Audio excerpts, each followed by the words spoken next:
A'udzu billahi minasyaitonir rajim. Bismillahirrahmanirrahim. Assalamualaikum warahmatullahi wabarakatuh. Rabbi shrah li syadri wa yassir li amri wahlul 'uqdatam min lisani yafqahu qawli.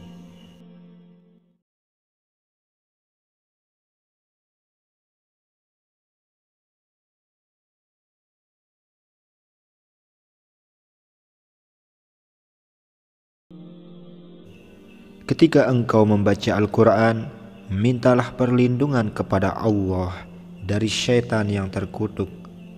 Quran Surat An-Nahl ayat 98.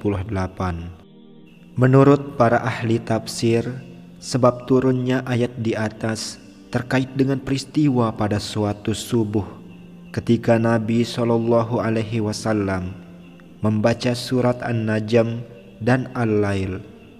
Dikisahkan pembacaan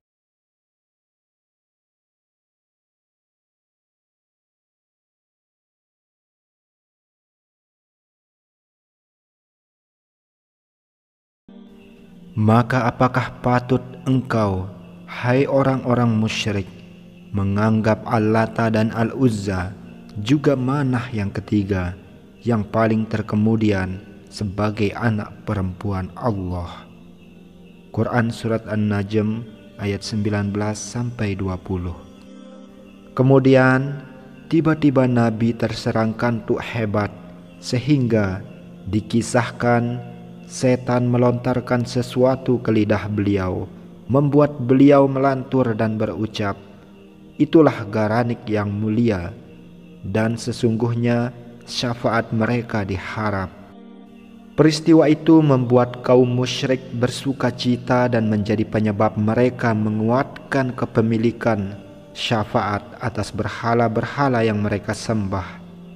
Sejak saat itu, dua kalimat yang dibaca melantur oleh Nabi SAW karena ulah setan itu menjadi fitnah yang menyenangkan bagi setiap orang musyrik Quraisy. Mereka berkata, "Berhala-berhala itu adalah pemberi syafaat kami di sisi Allah. Kami tidak menyembah mereka kecuali untuk mendekatkan kami kepada Allah dengan sedekat-dekatnya." Quran Surat Az-Zumar ayat 3. Makna dari ayat ini adalah bahwa kaum musyrik memandang betapa berhala-berhala itu adalah benda-benda suci yang tidak memiliki dosa. Oleh sebab itu, berhala-berhala tersebut bagi mereka jauh lebih pantas disembah ketimbang para raja atau dewa atau malaikat yang dipandang berdosa dan bernyawa. Para musyrikin menyebut berhala-berhala itu adalah garanik. Secara bahasa, garanik adalah bentuk jamak dari garnuk atau garnik, yang berarti burung gagah yang sanggup terbang tinggi hingga mencapai langit. Garnik berarti pula burung air yang berwarna putih. Ia sering disebut pula dengan istilah al-qarqi.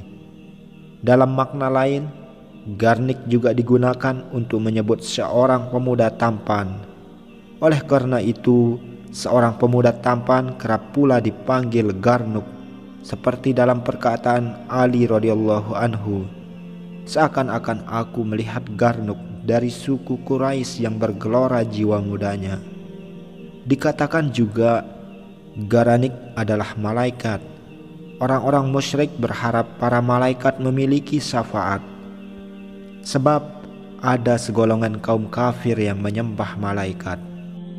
Ketika bacaan Nabi SAW sampai di penghujung surah An-Najm, beliau bersujud, dan semua muslim dan musyrik yang hadir pun ikut bersujud.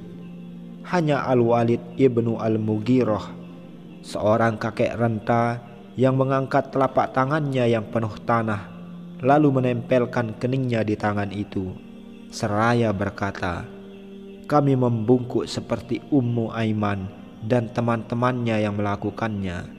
Aiman adalah pelayan Nabi SAW yang terbunuh pada perang Hunain. Peristiwa itu menyimpan sesuatu di benak masing-masing yang hadir. Kaum muslim heran dengan sujud kaum musyrik yang dilakukan tanpa dasar keimanan.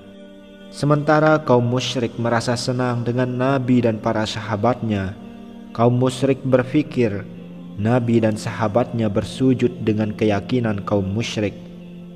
Muhammad telah kembali ke pangkuan agama nenek moyang. Kaum musyrik bersujud untuk mensyukuri itu. Peristiwa tersebut menyebar luas, bahkan sampai ke Habsah atau Abisinia, dan membuat Nabi gelisah dan sedih. Sampai kemudian menjelang malam, Jibril mendatangi Nabi dan berkata, "Aku mohon perlindungan kepada Allah dari dua kalimat yang tidak pernah Allah perintahkan kepadaku untuk disampaikan kepadamu." Perkataan Jibril itu membuat Nabi bertambah sedih, sehingga beliau berucap, "Aku benar-benar telah menuruti syaitan mengikuti kata-katanya." Segera setelah itu Allah menurunkan wahyu penenang kepada Nabi SAW, sekaligus penghapus apa yang dilontarkan syaitan. Dan kami tidak mengutus sebelum kamu seorang rasul pun, dan tidak pula seorang nabi, melainkan apabila ia mempunyai sesuatu keinginan, setan pun memasukkan godaan-godaan terhadap keinginan itu. Maka Allah pun menghilangkan apa yang dimasukkan oleh setan itu, dan Allah menguatkan ayat-ayatnya, dan Allah Maha Mengetahui lagi Maha Bijaksana.